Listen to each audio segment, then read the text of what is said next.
हाँ मित्रों, वही कन्फ्यूजन था, भ्रम था। इनबॉक्स से वो ट्राई कर रहे थे, मैं उनको बोलकर आया हूँ कि आप मेन पेज से आइए, जहाँ पर सभी लोगों की पोस्ट दिखाई देती है, वहाँ से आप जुड़ पाएंगे। तो अब उम्मीद है कि वो यहाँ से आ जाएंगे। नमस्ते प्रतिभा जी, आपका स्वागत है। कल बहुत सुंदर बातचीत हरीश जी के साथ हम लोगों ने की, आपने भी देखी, आपका बहुत बहुत आभार। सुरुचि जी, आपका भी स्वागत है, नमस्ते।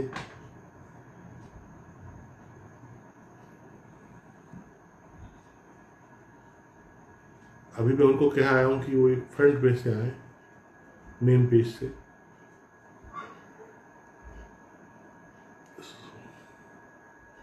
नमस्कार सर, सुनीता जी नमस्कार।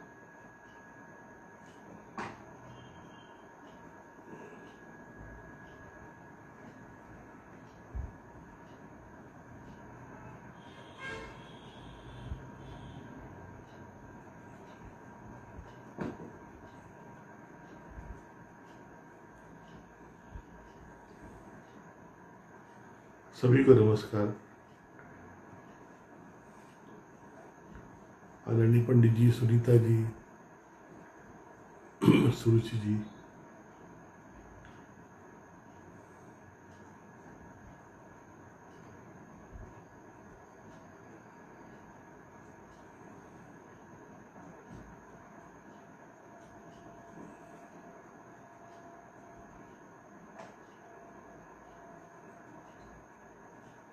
आ गए वाह वाह।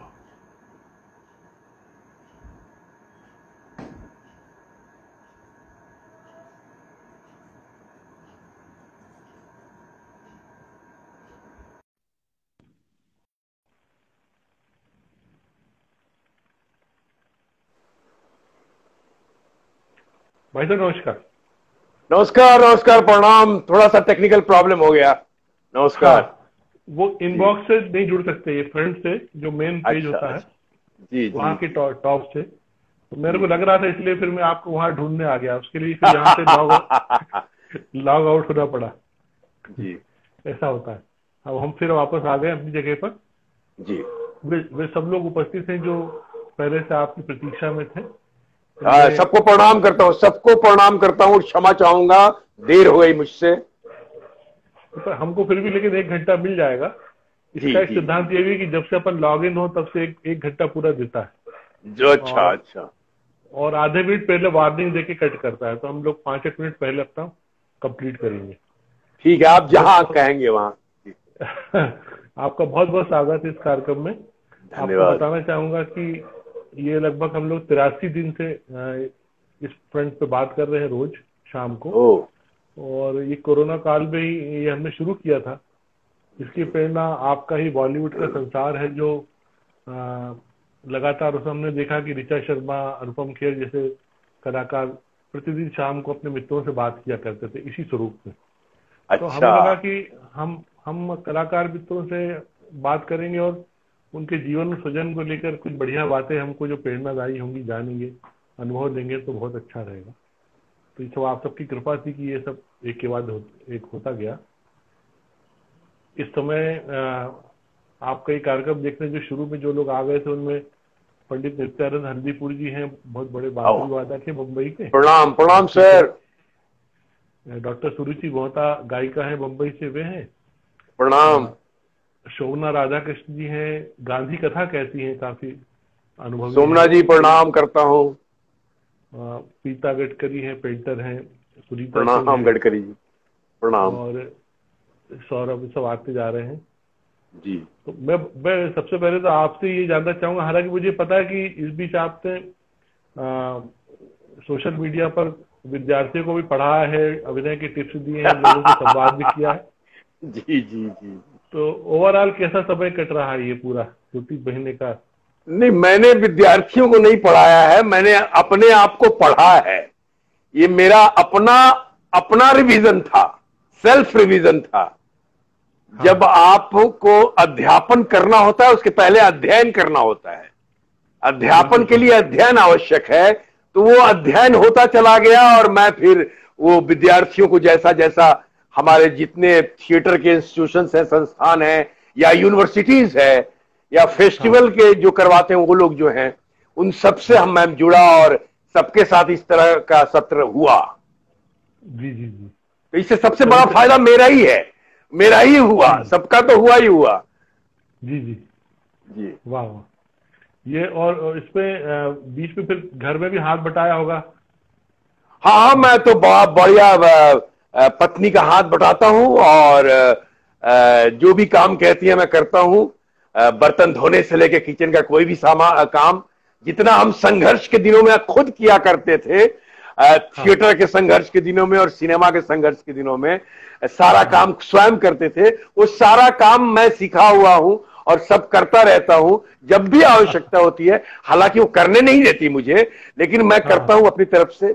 बच्चों के साथ खेल रहा हूं, उनके साथ लूडो खेलता हूं, कैरम बोर्ड खेलता हूं, लुका छिपी खेलता हूं, पिट्टो खेलता हूं, एटलस खेलता हूं। वो कई तरह के गेम्स उन्होंने मुझे सिखा दिए। इस बीच महाभारत और रामायण दिखाया उनको। उनके प्रश्न आए, उसका जवाब देना होता था, वो बहुत बड़ा एक हमारे लिए चुनौती था। तो वो हमने कोशिश की, तो उससे हमारा भी ज्ञानवर्धन हुआ और हमारा भी रिवीजन हुआ। तो ये सारी चीजें हुई। वाह वाह। वो कहते हैं ना कि जी, कहते हैं ना कि विषम से विषम परिस्थिति में भी अगर सकारात्मक दृष्टि रखा जाए तो परिस्थिति भी ज्ञान का भंडार साबित होती है। सही बात है। तो ये परिस्थिति सिर्फ त्राही करने के लिए नहीं है, ये सिखाने भी आई है परिस्थिति, सीखने की भी आवश्यकता है। हाँ, क्या बात जी, बहुत बड़ी बात है। और चूंकि आप जैसे लोग जो संघर्ष से तपकर सोना बने हैं, खरा सोना, तो आप जानते हैं कि किस तरह से ये सब ऊष्मा का अर्थ क्या होता है, तो तपने का अर्थ क्या होता है। मैं आज ये आपके बारे में जान रहा था तो ये पता चला कि माता जी तो चाहती थी कि आप इंजीनियर बनो, आप चाह भी रहे थे कि उनकी इच्छा पूरी करूं, लेकिन लेकिन फिजिक्स वगैरह में भी आपने बढ़िया पढ़ाई की, अच्छी पोजीशन ली। जी जी जी जी जी जी बिल्कुल बिल्कुल बिल्कुल। परिवेश कैसा था आपके घर का, आसपास का वातावरण पूरा वहां पर? देखिए, मैं तो बिहार से हूं और मेरा जो गांव है कुलवा गांव है, दरौंदा थाना, जिला सिवान। जो हमारा पुश्तैनी मकान है, खेती है हमारी वहां। और हम छपरा में रह के बड़े हुए हैं और वहीं हमारी वहां से मैट्रिकुलेशन हुआ। वहीं से हमने राजेंद्र कॉलेज से ही, जो बिहार विश्वविद्यालय था, वो बिहार विश्वविद्यालय अब डॉक्टर अंबेडकर विश्वविद्यालय हो गया है। तो वहां से हमने फिजिक्स ऑनर्स किया और एमएससी में मैं जाने ही वाला था, लेकिन लगा कि कहीं कुछ गड़बड़ ना हो जाए, मैं शिक्षक ना बन जाऊं, प्रोफेसर ना बन जाऊं। तो इस कारण अब चूंकि इंजीनियर नहीं बन पाया था, माता जी की कामना थी कि मैं इंजीनियर बनूं और मैं नहीं बन पाया।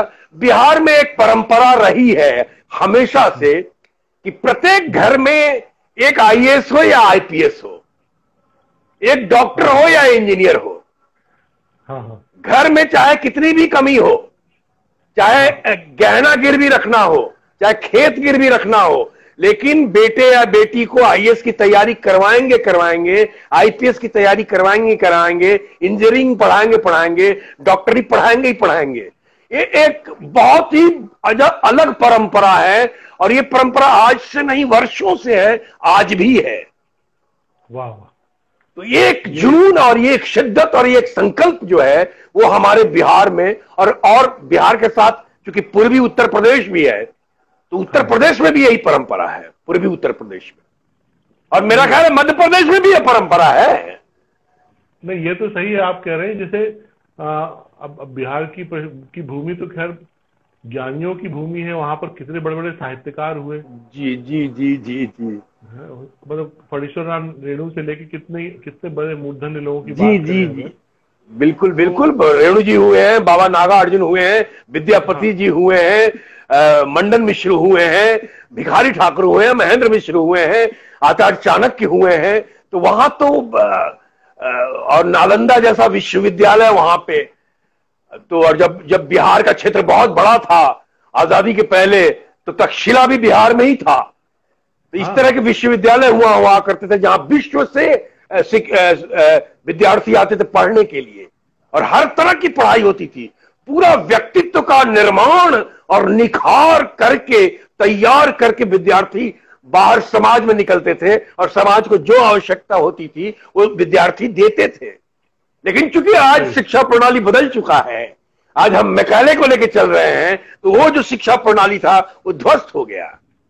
पूर्ण व्यक्तित्व के निखार का, जीवन जीने की कला का आज सिर्फ रटंत विद्या है। जो सबसे ज्यादा रट ले और रट के 98-99% ले आए वही बेस्ट है, चाहे जीवन जीने की कला आए या ना आए, चाहे विषम से विषम परिस्थिति को झेल पाए कि नहीं झेल पाए, चाहे वो तुरंत ही अवसाद में क्यों ना आ जाए, तुरंत ही डिप्रेशन में क्यों ना आ जाए, एंजाइटी में क्यों नहीं आ जाए, स्ट्रेस में क्यों नहीं आ जाए, स्ट्रेन में क्यों नहीं आ जाए, और भी कई तरह की बातें हो रही हैं आजकल। तो ये सब मैं दोष देता हूं सिर्फ शिक्षा प्रणाली को। नई पीढ़ी के साथ जो कुछ भी हो रहा है वो शिक्षा प्रणाली के कारण हो रहा है, क्योंकि दुरुस्त नहीं है शिक्षा प्रणाली। मैकाले की शिक्षा प्रणाली को ही ये करके A+B² रटवा रहे हैं, A+B², A²+2AB+B²। मेरी जिंदगी में तो आज तक पता नहीं चला कि क्या उसका उपयोग है।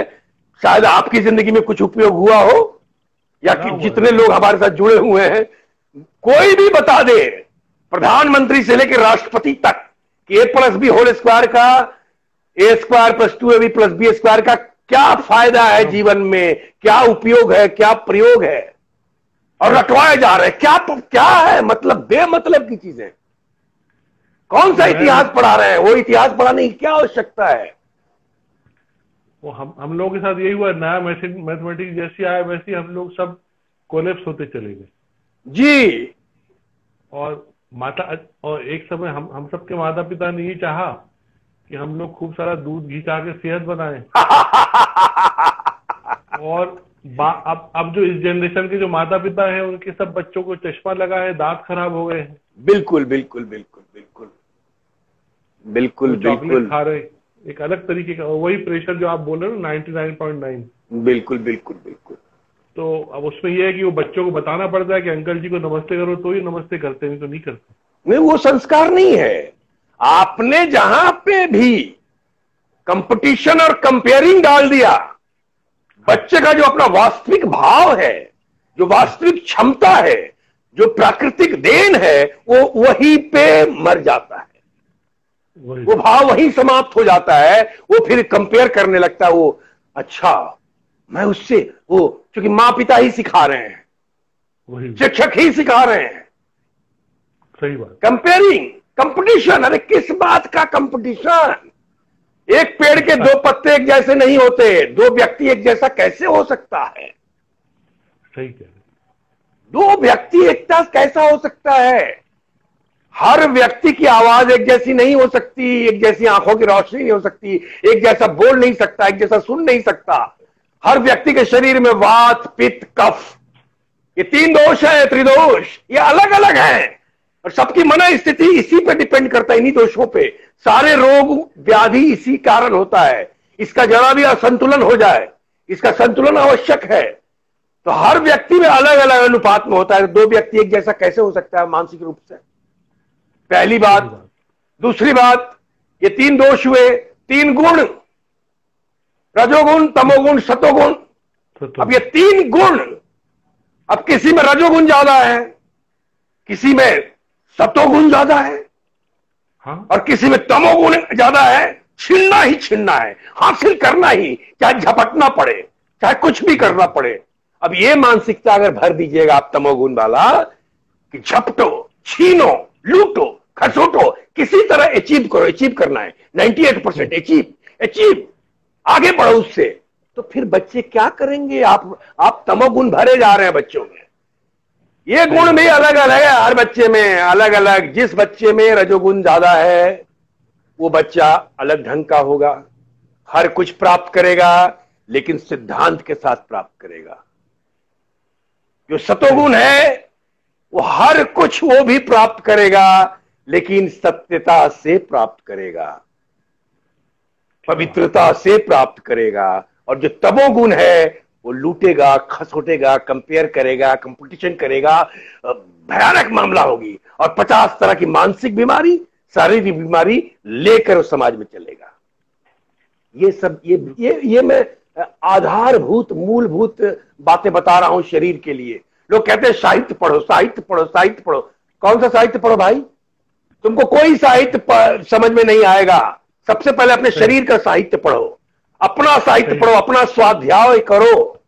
जब तक अपना स्वाध्याय नहीं करेंगे, जब पता ही नहीं कि मैं कौन हूं, मैं कैसा हूं, मेरा ये शरीर जो मिला है इसका क्या व्यवस्था है, इसकी ये कैसे तारतम्य है, सांस का तारतम्य मन के साथ, मन का तारतम्य मस्तिष्क के साथ, कैसे बुद्धि के साथ मन का तारतम्य, बुद्धि का फिर आत्मा के साथ, क्या बात, और इन चारों का सामंजस्य शरीर के साथ। गीता में भगवान श्री कृष्ण ने कहा है कि ये शरीर एक रथ है और 5 ज्ञानेंद्रियां इसके 5 घोड़े हैं, और मन जो है लगाम है, और बुद्धि सारथी है, जहां मन करेगा खींच देगा, उधर ही घुमाएगा, और आत्मा सवारी कर रही है। तो बुद्धि लगाम के साथ जहां लेके जाए, आत्मा वहां जाएगी। आत्मा कुछ कर नहीं सकती। मन से सूक्ष्म बुद्धि और बुद्धि से सूक्ष्म आत्मा, तो मन तक तो हम पहुंच ही नहीं सकते कि मन पे कंट्रोल हो। बिल्कुल, बुद्धि तक कहां पहुंचेंगे कि बुद्धि पे कंट्रोल हो? आत्मा तो बहुत दूर की बात है, दूर की बात है। उस गहराई तक जाने के लिए बहुत कठिनाई है। बिल्कुल, ये सब बेसिक चीजें हैं सर। गुरुकुल परंपरा, मैं गुरुकुल से हूं सर, मेरी प्रारंभिक शिक्षा दीक्षा गुरुकुल में हुई है। गुरुकुल शिक्षा प्रणाली में सबसे पहले स्वाध्याय करवाया जाता है और करवाया जाता था।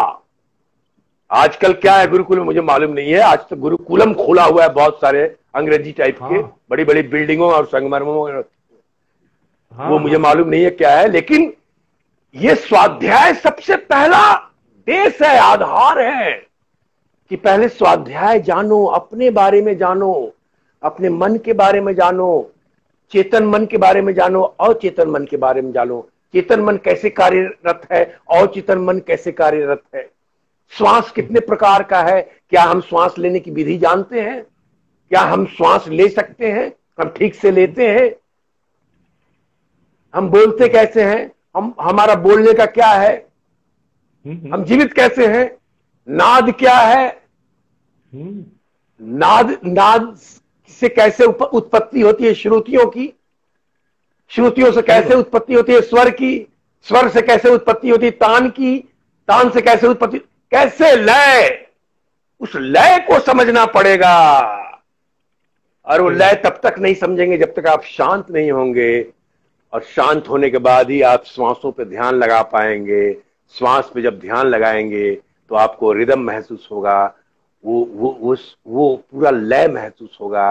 वो लय जब महसूस होगा तो आपका स्पंदन शुरू होगा, वाइब्रेशन शुरू होगा, उससे ऊर्जा की उत्पत्ति होगी। उसकी फ्रीक्वेंसी क्या है, उस ऊर्जा की फ्रीक्वेंसी क्या है, ये बहुत महत्वपूर्ण है। और वो थॉट पे काम करता है सर। आज मैं एक बहुत बड़ी बात बता रहा हूं आपको, शायद मालूम हुआ आपको, लेकिन सबको लिए बता रहा हूं। भारतवर्ष में इस समय दिल्ली के ह्यूमन रिसर्च सेंटर में वैज्ञानिक काम कर रहे हैं नाद पे, नाद की ऊर्जा पे, नाद की आवृत्ति पे, नाद के तरंग पे, और कोरोना का इलाज ढूंढ रहे हैं। साउंड थेरेपी दे रहे हैं नाद के द्वारा, फ्रीक्वेंसी तय कर रहे हैं, वेव्स तय कर रहे हैं, वेव्स की फ्रीक्वेंसी, उसकी एनर्जी तय करके दिया जा रहा है। और कोरोना के जो मरीज हैं वो ठीक हो रहे हैं, अच्छा लग रहा है उनको क्यों अच्छा लग रहा है? क्योंकि नाद ही आधार है इस सृष्टि का और इस शरीर का। जो सृष्टि में है वही शरीर में है, यथा ब्रह्मांडे तथा पिंडे। इस सृष्टि का हम एक मिनिएचर है, इसलिए वहां भी नाद है गुंजयमान, जो गूंज रहा है, और यहां भी नाद गुंजयमान है। और जब तक नाद गुंजयमान है तभी तक मनुष्य जीवित है। नाद बंद होते ही मनुष्य बंद हो जाता है। हाँ जी, बहुत सारे जब अचानक से हमारे घर की लाइट चली जाती है, अचानक से सन्नाटा छा जाता है, बहुत सारा शोर थम जाता है, तब हमको अपने सांस लेने की भी ध्वनि सुनाई देती है।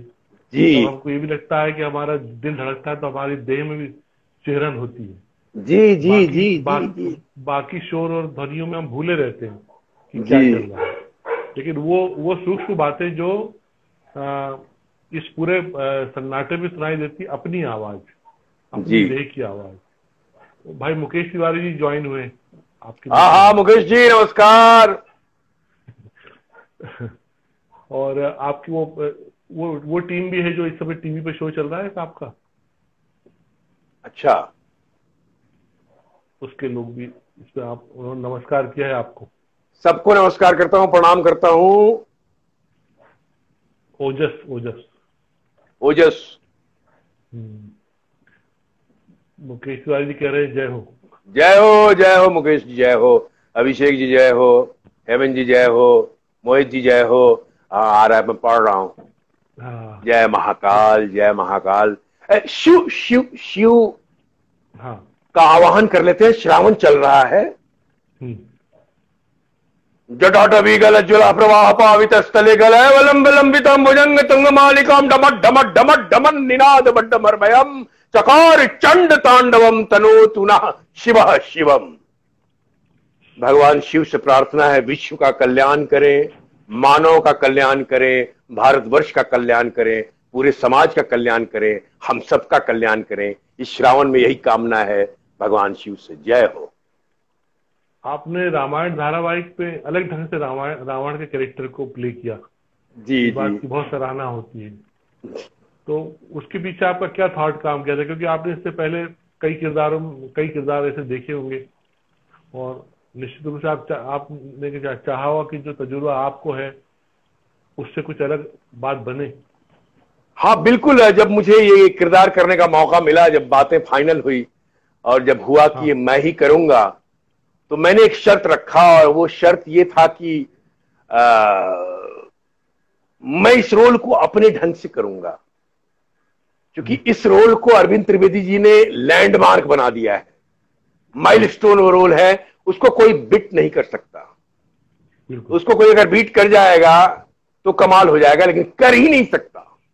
नहीं सर, ये बिल्कुल सही। तो मैंने कहा कि इसको इसलिए हम अपने ढंग से दीजिए, ना तो मैं इस तरह से स्टाइलाइज करूंगा, ना रियलिस्टिक रखूंगा। मैं रावण को लाके बीच में खड़ा करूंगा।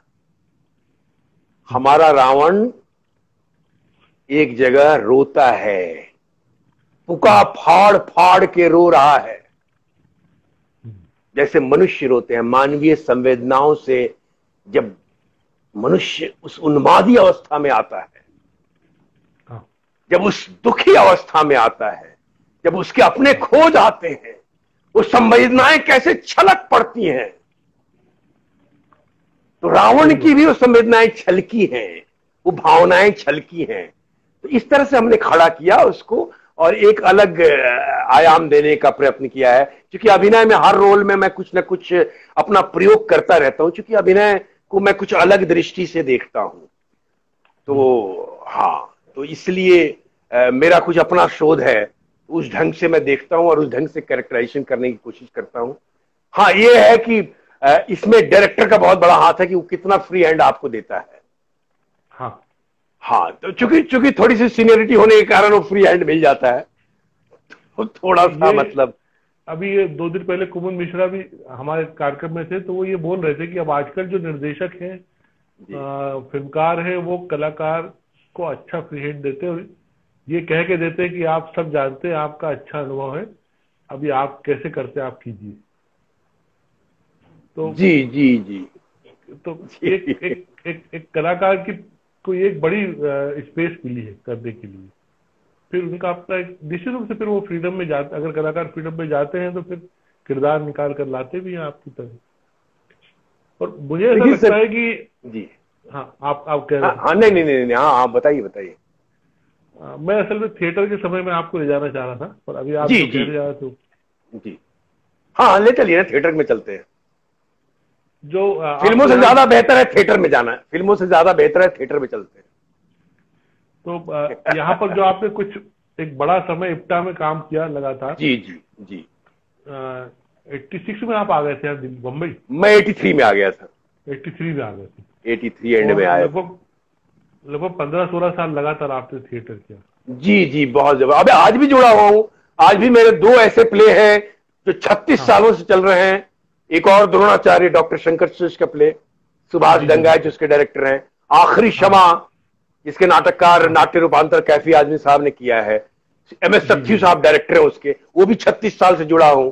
बैक स्टेज से लेके ऑन स्टेज तक की जर्नी है इन नाटकों की। इसीलिए इन नाटकों के साथ एक अलग मेरा भाव है, एक अलग संवेदना है। इन नाटकों को छोड़ा नहीं मैंने। मोटे राम का सत्याग्रह 33 साल से अभी छोड़ा मैंने। अभी मैंने कहा खुद सत्ती साहब को कि मैं थोड़ा मोटा हो गया हूं, मैं मजिस्ट्रेट में उतना अच्छा नहीं लगता हूं जब वो कपड़ा उतारता है तो, क्योंकि एक दृश्य है जहां वो नग्न होता है, हाफ पैंट में है लेकिन ऊपर का वस्त्र उतारता है।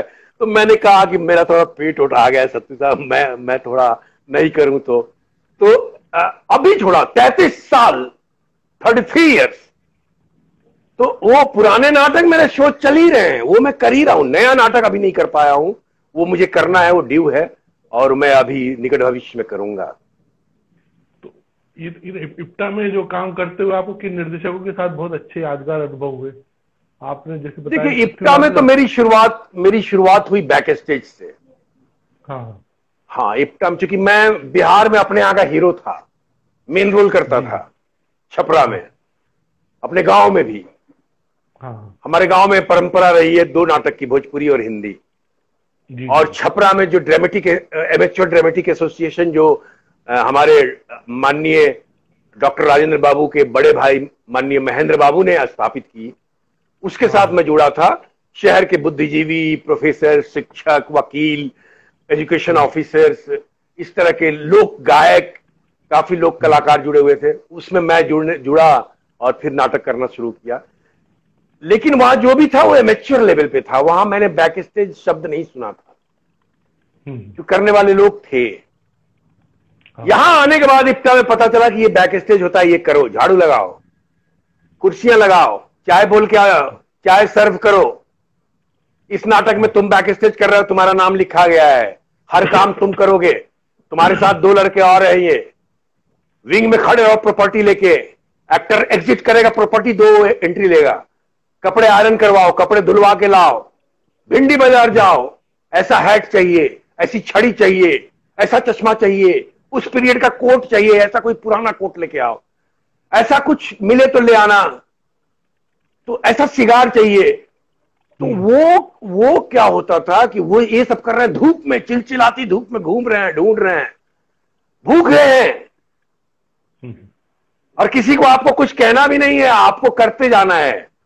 क्योंकि हर कुछ आप जो भी करते हैं इस जीवन में वो आप अपने लिए करते हैं।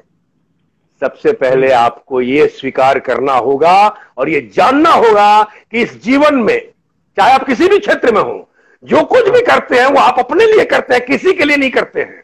कभी मत सोचिए कि मैंने पहलना के लिए किया, कभी मत सोचिए कि मैंने ये इतना किया इनके लिए, नहीं। आपने जो भी किया वो आपने अपने लिए किया, क्योंकि जो आपने किया वही रिटर्न होता है, वही बाउंस बैक होता है, आप तक आता है। आपने अगर कमाल किया होगा ईमानदारी से तो कमाल कुछ बाउंस बैक होके आएगा आप तक, और कमाल फलीभूत होगा। और अगर आपने बेईमानी की है, कुछ कमाल नहीं किया है, तो उसी तरह का कुछ बाउंस बैक होगा, और फिर आप कहेंगे यार इतनी मेहनत की थी, कुछ हुआ ही नहीं। बहुत सारे प्रिंसिपल है प्रकृति के।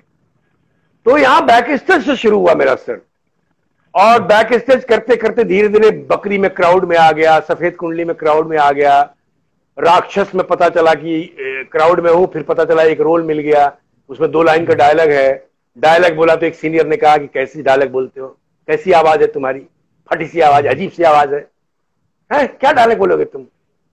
तो मैं तो बहुत ही ये हो गया, हतोत्साहित हो गया कि ये तो कैसे इन्होंने कह दिया, मेरी आवाज अच्छी नहीं है। तो मैंने संकल्प लिया उस दिन, सुनिए, कि मेरी आवाज ऐसी होगी कि लोग मुझे आवाज से ही जानेंगे। और मैंने अपनी आवाज पे इतनी मेहनत की,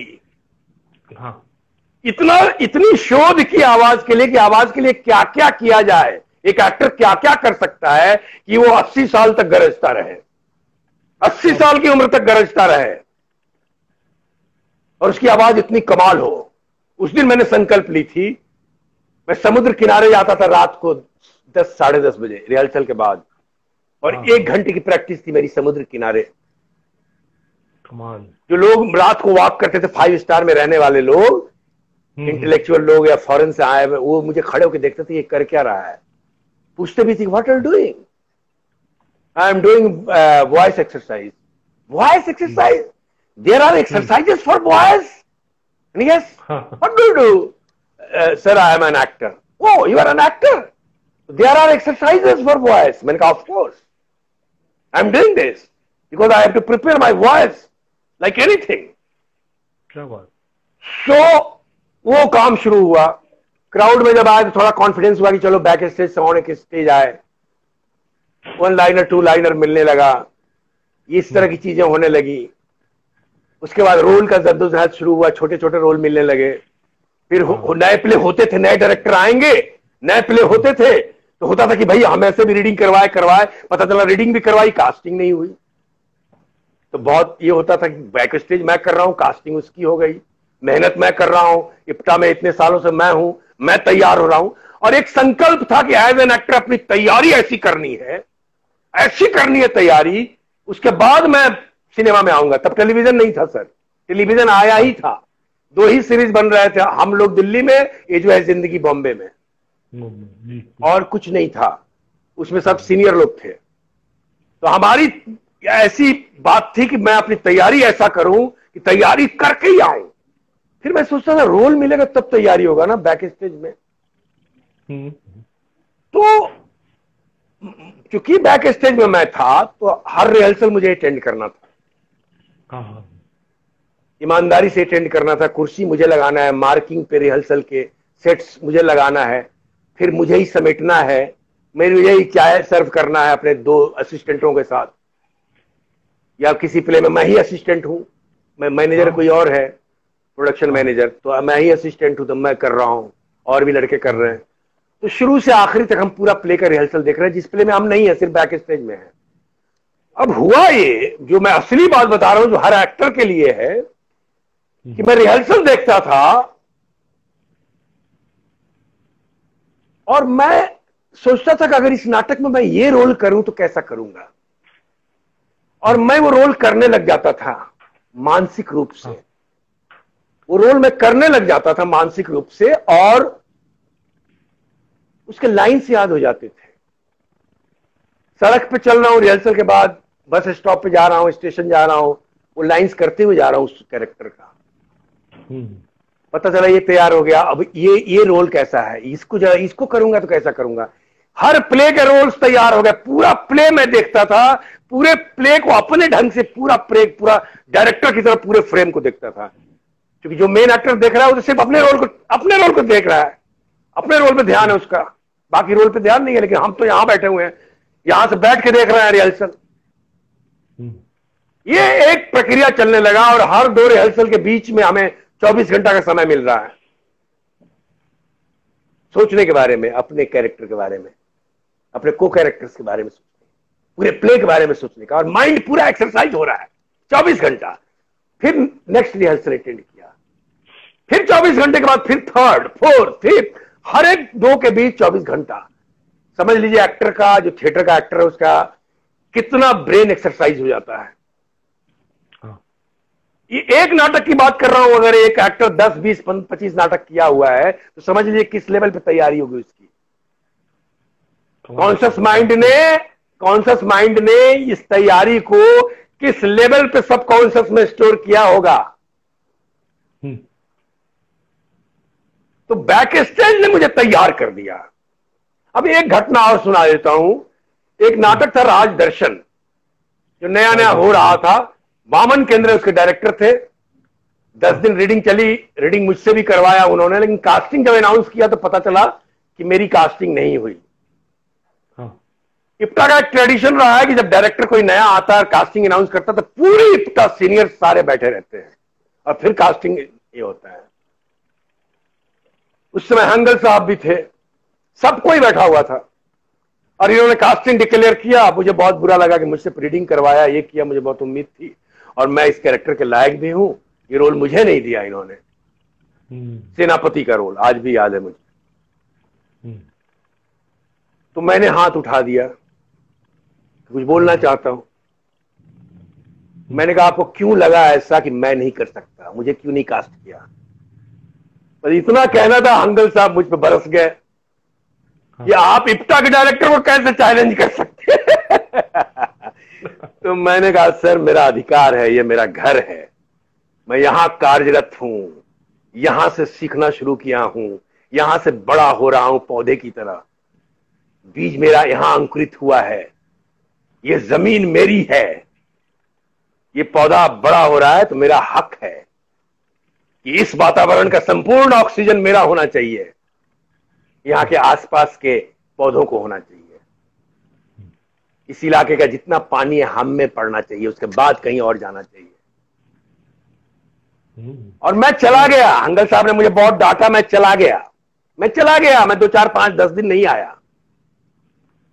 हंगल साहब रोज आके ढूंढते थे वो लड़का कहां है, अरे क्या उसका, हाँ अखिलेंद्र कहां है, बुलाओ उसको बुलाओ। उस जमाने में फोन तो था नहीं, और ऐसे भी घर में भी फोन होता तो पेइंग गेस्ट रहते थे, कहीं सोते थे, केयर ऑफ नंबर कोई पब्लिक बूथ का होता था, वहां मैसेज आता था, नहीं आता था, मिलता था, नहीं मिलता था। मैसेज रिसीव करने का भी 1 रुपया लेता था वो लोग, फोन करने का 1 रुपया, मैसेज रिसीव करने का भी 1 रुपया। जब फोन आया था, पीसीओ जब शुरू हुआ था, तो मुझे मैसेज मिला, मैं लिंकिंग रोड पे एक बार मिल गया मुझे, वहीं रंग मंदिर जो है बाल गंधर्व, जो बहुत बड़ा थिएटर बन गया, उस समय ओपन एयर थिएटर था नेशनल कॉलेज के सामने बांद्रा में, बांद्रा वेस्ट में, वहीं रिहर्सल चलती थी इप्टा की। वहां एक लड़का मिल गया, अरे भाई कहाँ, हंगल साहब रोज पूछते हैं। क्या बात, हंगल साहब पूछ रहे हैं? कहा कि यार चलो यार। तो मैं गया, हंगल साहब आए, भाई कहाँ है? अरे इधर आइए, इधर आइए। कहा कि देखिए मैंने कुछ ज्यादा डांट दिया हो आपको, तो मुझे माफ कर दीजिए। मैंने कहा सर क्या कर रहे हैं, मैंने तुरंत पैर छू लिया, मैंने कहा ऐसा ना करिए, सब आप ही लोगों से सीख रहे हैं। हंगल साहब ने कहा कभी कभी बेटा तुम्हारा कहना सही है कि तुम्हें रोल नहीं मिला, तुम्हारा हक भी है, लेकिन कभी कभी डायरेक्टर से गलती हो जाती है।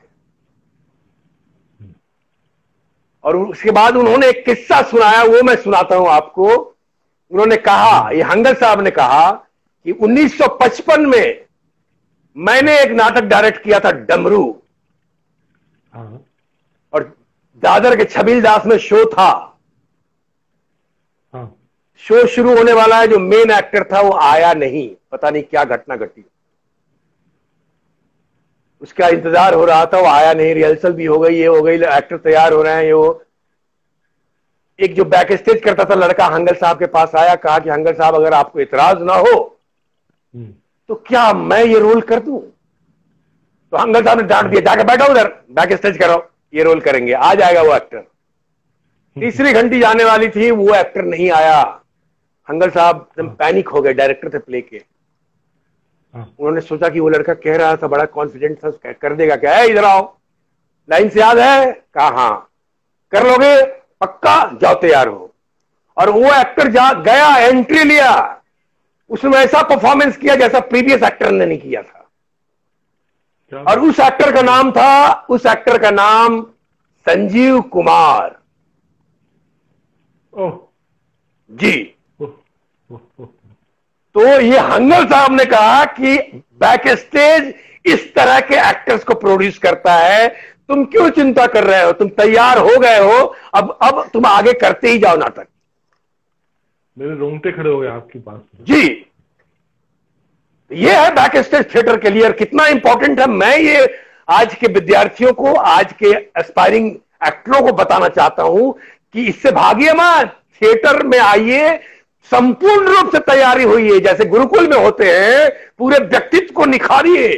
थिएटर निखारता है, आपके तंतुओं को खोल देता है, आपके चक्षुओं को खोल देता है, आपकी सारी शक्तियां जागृत कर देता है।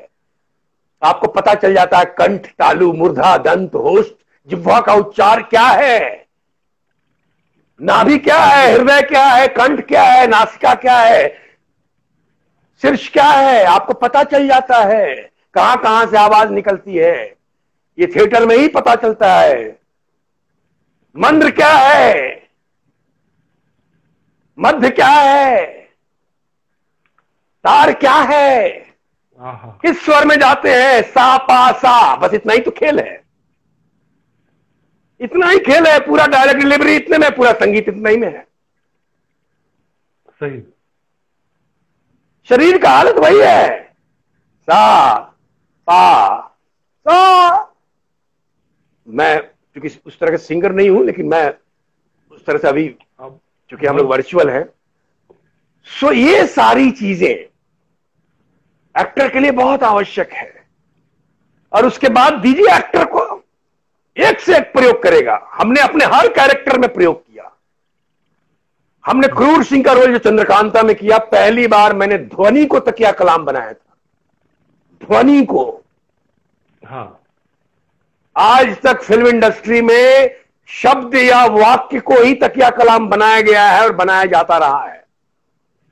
हमने ध्वनि, साउंड ध्वनि, जिसका निर्माण शब्द का नहीं हुआ था, उस ध्वनि का 9 रस में, यक, श्रृंगार में अलग, रौद्र में अलग, वीर में अलग, हास्य में अलग, करुण में अलग, बिल्कुल भय में अलग, विभत्स में अलग, अद्भुत में अलग, अलग अलग रसों में यक का प्रयोग। और वो बच्चों को इतना अच्छा लगा, वो साउंड होने लगा यक्कू, तो बच्चों ने उसको यक्कू बना दिया और यक्कू यक्कू यक्कू हो गया। आज भी, आज तक बिल्कुल, आज भी मुझे एयरपोर्ट पे, या मैं गांव में शूटिंग कर रहा हूं छोटे शहर में, तो लोग आ जाते हैं कि आपका ये देखा, आप बड़े बड़े ऑफिसर्स, वो सब बच्चे अब ऑफिसर्स हो गए हैं, हाई पोस्ट पे आ गए हैं, सब कोई डॉक्टर, इंजीनियर, कलेक्टर, एसपी तक बन गए हैं। कई लोग मुझे टकराते हैं कई जगह, एयरपोर्ट हो या कहीं भी हो। तो इस तरह से प्रयोग, चंद्रशेखर आजाद का role the legend of Bhagat Singh में राजकुमार संतोषी जी ने मुझे वो रोल दिया। मैंने कहा सर मैं लगूंगा नहीं, मैं कैसे, कहा कि नहीं आप लगेंगे। मैंने ऐसी तैयारी की, उनका साहित्य पढ़ा पूरा, उनकी जीवनी पढ़ी, कई किताबें मंगाई, मैंने कई किताबें ली, इकट्ठा किया। मैंने 20 किलो वजन चढ़ाया अपने ऊपर, 2 घंटे का वर्जिश करता था। मुकेश तिवारी जी जुड़े हुए हैं, ये इस बात के साक्षी हैं, क्योंकि इस फिल्म में मुकेश जी भी हैं। 20 किलो वजन चढ़ाया कि आजाद दिखे। आजाद चूंकि पहलवानी का शौक था, भगत सिंह और सुखदेव, राजगुरु, सारे क्रांतिकारियों को लड़वाते थे कुश्ती। फिजिकली फिट रहो, अंग्रेजों से लड़ने के लिए फिजिकली फिट रहना आवश्यक है, मेंटली तो है ही है। तो कुश्ती लड़वाते थे, उनको शौक था, तो उनका शरीर भी वैसा ही था, हिष्ट पुष्ट तंदुरुस्त गठीला बदन। तो वो मैंने, ताकि वो दिखे, और वो प्रयोग बहुत कमाल रहा, वो अपने आप में वो तैयारी कमाल रही। नो डाउट मेथड का प्रयोग किया मैंने। मतलब इसकी यहां आ गए, मैजिक इफ का सिद्धांत आ गया कि कैरेक्टर में घुसो और घुस जाओ। हमने ब्रेक्स का प्रयोग नहीं किया कि नहीं घुसो मत जी। तो इस तरह से लगान का अलग रोल है मेरा। मिर्ची सेठ, अब एक लड़का जिसका शरीर है, एक एक्टर, वी शेप है, बॉडी उन दिनों मेरी वी शेप थी, इतना एक्सरसाइज बॉडी थी, और मुझे 60 साल 65 साल का बुढ़े का रोल मिल गया, मिर्ची सेठ, जिसका इतना बड़ा पेट है। अब वो मेरे लिए चैलेंज था। वीर गति जो मेरी पहली लॉन्चिंग फिल्म है, 61 जिसमें बना था, उसके बाद दूसरी थी सरफरोश, मिर्ची सेठ, और वो चैलेंजिंग था मेरे लिए, अब एक चुनौती थी। वो मैंने किया, वो एक अलग प्रयोग किया मैंने। तो इस तरह से प्रयोग होता चला गया। अभी अभी रेडी आई थी अमर चौधरी, अलग प्रयोग था। और एक्टर जैसे जैसे बूढ़ा होता है, काम करते जाता है, वैसे वैसे पकता चला जाता है। जैसे आम धीरे धीरे जितना पकेगा उतना रसदार और उतना मीठा होगा, वैसे ही एक्टर है, जितना पकेगा करते जाएगा, उम्र बढ़ते चली जाएगी, अनुभव और अनुभूतियां बढ़ते चली जाएंगी, प्रयोग करता जाएगा, वो कमाल होता जाएगा। लेकिन विडंबना यह है कि हमारी फिल्म इंडस्ट्री में एक्टर ने जो रोल किया, जो हिट हो गया, उसी रोल का ठप्पा लगा के साइड कर देते हैं, ये इसी रोल के लिए है बस। तो वो एक अलग, हाँ, यहां पे हॉलीवुड की तरह प्रयोग नहीं करवाया जाता कि नहीं ये एक्टर ये भी कर सकता है। हाँ जी ये तो है। इधर इस बीच और कुछ बड़े कलाकार आर्ट कल्चर से जुड़े हुए, राघव राज भट्ट जी, बिरजू प्रणाम महाराज करता हूँ राघव जी। हैदराबाद से, मंगला भट्ट जी है, वो नृत्यांगना है, पंडित मंगला जी की शिष्या सब प्रणाम। डांसर है, इसमें सब शामिल होते जा रहे हैं और इस सब बातचीत से बहुत खुश है। वो डॉक्टर सुरुचि मोहता ने कहा कि आज की बातचीत सबसे ज्यादा सार्थक है, क्योंकि जो संगीत से जुड़े लोग हैं उनको बहुत कुछ मिल रहा है आपकी बातचीत करते से। जी सुरुचि जी जुड़ी है, नमस्कार करता हूँ। सुरभि जी जुड़ी है, नमस्कार करता हूँ। सब कुछ जुड़े हुए हैं। जी जी जी मैं अच्छा, एक बात है कि ऐसी बुलंद आवाज आपकी, निश्चित आपने बताया कि मुंबई के समुद्र तट पर आपने अपने अपने आवाज को विस्तार दिया, फैलाव दिया, और वो समुद्र एक तरह से आपको, आपके लिए आइडियल हुए टीच करने वाले। समुद्र को ही मैं स्पीच सुनाता था। मैं समुद्र को ही, दिनकर जी ने रश्मि रथी समुद्र को ही सिखाया सुनाया था। हाँ, क्या बात है। तिरुपति में हाँ, जहां उनकी मृत्यु हुई थी। क्या बात है, वाह वाह। मैं समुद्र को ही स्पीच सुनाता था कि सुनो मेरा स्पीच और बताओ कैसा है, नहीं तो फिर बार बार करूंगा। और मैंने वो सारी की सारी जितनी मेरी एक्सरसाइजेज हैं, उसमें कुछ योगा आसन्स भी हैं, हाँ, उसमें कुछ थ्रो एक्सरसाइजेज भी हैं, उसमें कुछ ब्रीदिंग भी है, उसमें श्वास भी है, हाँ, उसमें उच्चारण भी है, उसमें कई सारी चीजें हैं। वो नाद से लेके स्वर तक की यात्रा है, वो पूरी आवाज की, वो पूरा मैंने एक तरह से एक्ट्रेस के लिए प्रेस्क्राइब करके रख दिया है। मैं जहां जाता हूं, आपके मध्य प्रदेश जो ड्रामा स्कूल है वहां भी मैं आया हूं। आप आए हो पढ़ाने, बिल्कुल यार। जी जी, तो मैं बिल्कुल जो विद्यार्थी थे वो मैंने बिल्कुल उनको बताया। हाँ, संजय उपाध्याय जी के साथ में मिला भी था ना आपसे भोपाल नहीं, में। संजय जी के समय नहीं आता, मैं अभी आया था आलोक जी के साथ। आलोक जी के टर्म में मैं आया। जी जी जी जी जी। एक उस बात को जरूर मेरी अब जानने का कौतूहल हो रहा है कि आपने जब इतनी तैयारी कर ली, आवाज को लेके एक पूरी पर्सनालिटी आपकी है, तो कई बार दृश्यों में दूसरे कलाकारों को बहुत डोमिनेटिंग भी लगते होंगे आप। नहीं, हर एक्टर अपना अपना काम करता है। हर एक्टर तैयार होता है, ऐसा नहीं है। हर एक्टर तैयार होता है अपने अपने स्तर पे, अपने अपने स्तर पे। जिसकी देखिए बाहर कुछ भी नहीं है, सब भीतर ही है, सारी शक्तियां। हर एक्टर की अपनी अपनी शक्तियां जागृत है। जिसने अपने तप बल से, अपनी सीख से, अपने थिएटर की तपस्या से अपनी शक्तियों को जितना जागृत किया है वो उतना प्रयोग करता है। तो सब तैयार होते हैं अपने स्तर पे। हर कैरेक्टर का भी एक पैरामीटर है given by directors and writer, उसके विदिन रह के हर आदमी परफॉर्म करता है।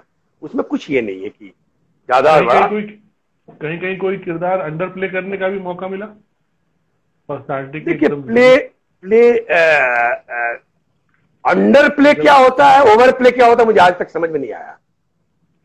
ये कॉन्सेप्ट हॉलीवुड से आया है, हॉलीवुड से। हाँ, भारतीय परंपरा में कथावाचन, कथा श्रवण की परंपरा है। अंडर फंडर कुछ नहीं होता। अच्छा, हाँ, ये अनभिज्ञता है, ये अनभिज्ञता है। मैं कह रहा हूं, अगर इस बात पे कोई मुझसे बहस करना चाहे तो आगे कर सकता है। कौन चीज का अंडर, क्यों अंडर? एक आदमी का सब लुट गया, सारी शक्ति, जो शक्तिशाली था वो सब कुछ लुट गया। उसका पूरा पोल खुल गया। किस झूठ पे, किस पाप पे, किस छल पे, किस कपट पे वो पावरफुल था, वो सब कुछ पोल खुल चुका है जनता में। अब भी क्या वो अंडर परफॉर्म करेगा? जब अंदर की शक्ति खत्म हो जाती है ना, तो आदमी बाहर अपना फैलाता है, और बाहर फैलाने के लिए उसकी चिल्लाना ही पड़ता है अपना प्रभाव डालने के लिए। तो वहां अंडर परफॉर्मेंस नहीं होता है, वो अननेचुरल परफॉर्मेंस हो जाएगा। कैरेक्टर की परिस्थिति क्या है? देखिए, अंडर और ओवर तो कुछ होता ही नहीं है। हाँ, ये परिस्थिति होती है। एक्टर थोड़ी होता है। एक्टर सिर्फ एक्सप्रेस करता है। हर चरित्र की परिस्थिति होती है, हर चरित्र की अपनी परिस्थिति है, हर चरित्र का अपना स्थायी भाव है, हर चरित्र का अपना विभाव है, अनुभाव है, संचारी भाव है। सात्विक भाव है, फिर वो अपना आंगिक वाचिक और सात्विक अभिनय करता रहता है। आहार ये तो पहना ही हुआ है। क्या बात बात समझ रहे हैं? एक्टर को खाना बनाने आना चाहिए बस। एक एक्टर को अच्छा कुक होना चाहिए। क्या है चरित्र चित्रण, क्या है एक्टिंग? जी मुकेश भैया कह रहे हैं गंगा जल की याद ताजा कीजिए पंडित जी। अब गंगा जल देखिए, डीएसपी भूरेलाल, मुकेश जी हम लोग साथ में ही थे, तो एक अलग प्रयोग था। अब वहां क्या है, 8-8 लोग पुलिस वर्दी में हैं, इंक्लूडिंग हीरो अजय देवगन, मुकेश तिवारी, चेतन पंडित, अनूप सोनी, ये सारे लोग जो है, मैं सब वर्दी में है एक साथ थ्रू आउट फिल्म, कहीं कहीं सिविल ड्रेस है। वहां आप डिस्टिंक्ट कैसे होइएगा, कैसे अलग लगिएगा, कैसे रेखांकित होइएगा? वो सिर्फ बॉडी लैंग्वेज होता है, दैट्स ऑल। ये एक्टर को जानना बहुत जरूरी है। इसलिए मैंने गंगा जल का वो बॉडी लैंग्वेज क्रिएट किया था, but within the parameter given by writer and director with the permission of my director. Prakash ji ने कहा करो, उनको दिखाया पहले, उन्होंने कहा करो। मुकेश जी गवाह है इस बात के, साक्षी है, और वो हुआ। और वो प्रयोग बहुत पसंद आया लोगों को, बहुत सफल रहा। और उसमें मैंने तकिया कलाम जो इस्तेमाल किया, वाक्य का किया, वाक्य का। साउंड और शब्द नहीं थे, वाक्य था पूरा। ये तो साला होना ही था, ये वाक्य था तकिया कलाम, वो भी लोगों ने बहुत पसंद किया। तो ये तरह का प्रयोग है। तो एक्टर को खाना बनाने आना चाहिए। भिंडी बनाना है, लौकी बनाना है, आलू बनाना है, बैगन बनाना है, सबका एक प्राकृतिक स्वाद है, प्रकृति प्रदत्त एक स्वाद है। हर चरित्र का उसी तरह हर मनुष्य का एक अस्थाई भाव है। चाहे कितना भी छुपा ले, सिचुएशन आता है, उसका अस्थाई भाव प्रकट हो ही जाता है, हो ही जाता है, कितना भी हो। उसी तरह जब आप बैगन बना रहे हैं, बैगन को धोते हैं, काटते हैं, फिर फोरन देते हैं। किस चीज का बैगन में फोरन चाहिए?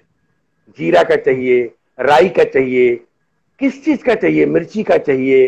तेल कितना गर्म हो तो डालना चाहिए, फोरन कितना जले तो डालना चाहिए भूनने के लिए। आंच कितनी हो, कितने आंच पे पके, कितना भूनना है, ढकना है कि नहीं ढकना है। अब धनिया कितना डालना है, हल्दी कितना डालना है, नमक कितना डालना है, क्या अनुपात हो ताकि माहुर ना हो। हाँ, माहुर ना हो। कमाल। और उसके बाद वो रसदार सब्जी तैयार होती है। और उसके बाद जब उस व्यंजन को खाते हैं हम भोजन में, उसका रसास्वादन करते हैं। ठीक उसी तरह एक्टर जो कैरेक्टर कर रहा है, उसका स्थायी भाव है। ठीक है, स्थायी भाव है। उसने कपड़े पहने, आहार, वो जेस्चर कर रहा है, आंगिक, वो बोल रहा है, वाचिक, उसका लेकिन अस्थाई भाव है। उस भाव को प्रकट करने के लिए मसाले आते हैं, तरह तरह के मसाले, तरह तरह के संचारी भाव, तरह तरह के संचारी भाव। 32 संचारी भाव है, 32। 8 अस्थाई भाव है और 8 सात्विक भाव है, टोटल 49 है। 49 जी। सो ये मसाले, संचारी भाव, ये सब आके और उस कैरेक्टर की जो अस्थाई भाव है उसको प्रकट कर देते हैं। वो अस्थाई भाव जैसे प्रकट होता है, अभिनय करते करते विभाव, अनुभाव, संचारी भाव के द्वारा स्थायी भाव जैसे प्रकट होता है, सात्विक भाव से कर रहे हैं, ईमानदारी से एकाग्रचित होके, रस की निष्पत्ति होती है। और जैसे रस की निष्पत्ति होती है, सबसे पहले अभिनेता स्वयं आस्वादन करता है, उसके बाद वो दर्शक तक पहुंचता है, जो दर्शक विद्यमान है नाट्यगृह में, और दर्शक उसका रसास्वादन करता है।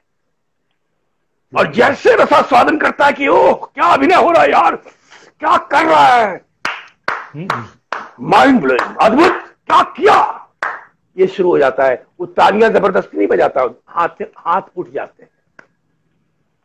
ये खेल है, ये खेल है। ये मैंने बहुत शॉर्ट करके निचोड़ में बताया, पूरा वही है। जी। अब इस बात पे अगर लगान का अनुभव ताजा ना हो तो फिर बात किससे बनी? देखिए, लगान तो वो फिल्म है सुनील जी, नहीं कुछ कह रहे हैं आप? हाँ, नहीं वही लगान को ही सुनना चाहता था मैं। हमारा समय थोड़ा सा आ रहा है पूरा होने में। हाँ, आप बता दीजिएगा। चला कितनी दिलचस्प, तो लगान को लेकर जरूर मैं चाहता था कि आपसे। लगान वो फिल्म है जो कि किसी भी एक्टर के लिए, किसी भी टेक्नीशियन के जीवन में शायद ही आती है।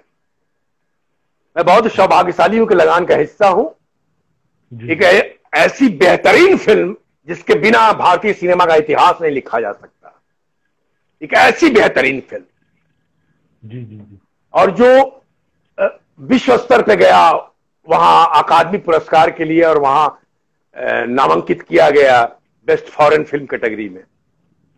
जी जी, ये बहुत बड़ी बात थी हमारे लिए कि उस फिल्म का हिस्सा हुआ। उसका जो उससे भी बड़ी बात थी उस फिल्म का हिस्सा बनना, कि जो 6 महीने का जो हम लोगों का हाँ, एक फ्रेमवर्क था, जो शेड्यूल था, वो कमाल था। जी जी, जिसमें हमने एक्सट्रीम ठंड भी देखी जनवरी में, -डिग्री टेम्परेचर रात को शूटिंग करते वक्त, और हाँ, 48 डिग्री टेम्परेचर जून में चले चलो गाना के वक्त, जो क्लाइमेक्स सॉन्ग है, बार बार हाँ बोलो यार हाँ। हाँ हाँ हाँ हाँ, तो ये 2 एक्सट्रीम में फिल्म शूट हुई है, -डिग्री टेम्परेचर और 48 डिग्री टेम्परेचर। कच्छ में, भुज में, कुनरिया गांव है, वहां हम शूट कर रहे थे। वहां सेट लगा था पूरे गांव का। हर रोज 1000 लोग होते थे गांव में, और जब क्रिकेट शुरू हुआ तो 10,000 लोग थे। हाँ, 10,000 गांव के लोग। गाँव, वो एक अलग अनुभव था उन क्राउड के साथ, रोज उनके साथ उठना और बैठना, रोज उनसे बातें करना, उनके लाए हुए खाने को खाना, भाकरी और चटनी। हाँ, उनके लाए हुए खाने को खाना, वो खाना नहीं खाते थे हम लोग, वो लोग प्यार से लाते थे घर से बना बना के कि आज खाइए, और उनको अच्छा लगता था। इतनी श्रद्धा और प्रेम उस खाने में, उस भाकरी में, उस बाजरे की रोटी में, उस चटनी में, उस सब्जी में। कमाल था वो। लगान के बारे में कहते हैं कि वो तो एक परिवार बन गया है हमेशा के लिए। पूरा एक परिवार की तरह। नहीं तो वो 6 महीने का शेड्यूल हो नहीं पाता। वो अकल्पनीय है।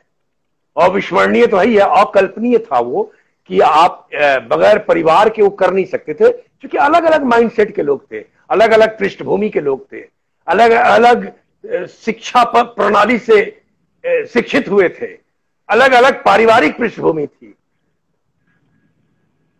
इसलिए वो अलग अलग, लेकिन सब आके जब मिले तो वो काम फिर बना। वो सारी ऊर्जाएं इकट्ठी हुई।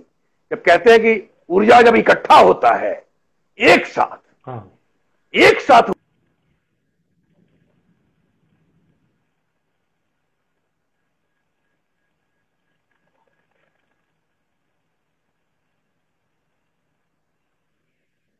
अलग बात थी, अलग खासियत थी उस फिल्म की।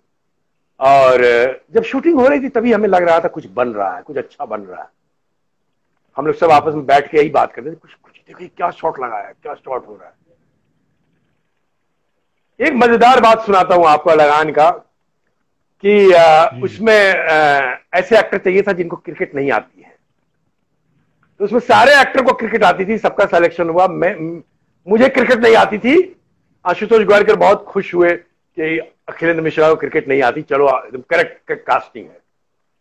लेकिन जब मैच शुरू हुआ तो मैं प्ले कर रहा था, अर्जुन जो कैरेक्टर कर रहा था वो बेस्ट बैट्समैन था, और मुझे क्रिकेट आती नहीं। मैंने क्रिकेट कभी उस तरह से खेला नहीं। मैं स्कूल में ही, मुझे चोट लग गई थी, उसके बाद मैंने क्रिकेट छोड़ दिया, मुझे डर लग गया। मैंने खेलना शुरू किया था लेकिन चोट लगी थी, बहुत जोर से ओरिजिनल बॉल लग गया था। जब बेस्ट बैट्समैन के शॉट्स आए तो मैं एक भी बॉल कनेक्ट नहीं कर पा रहा था।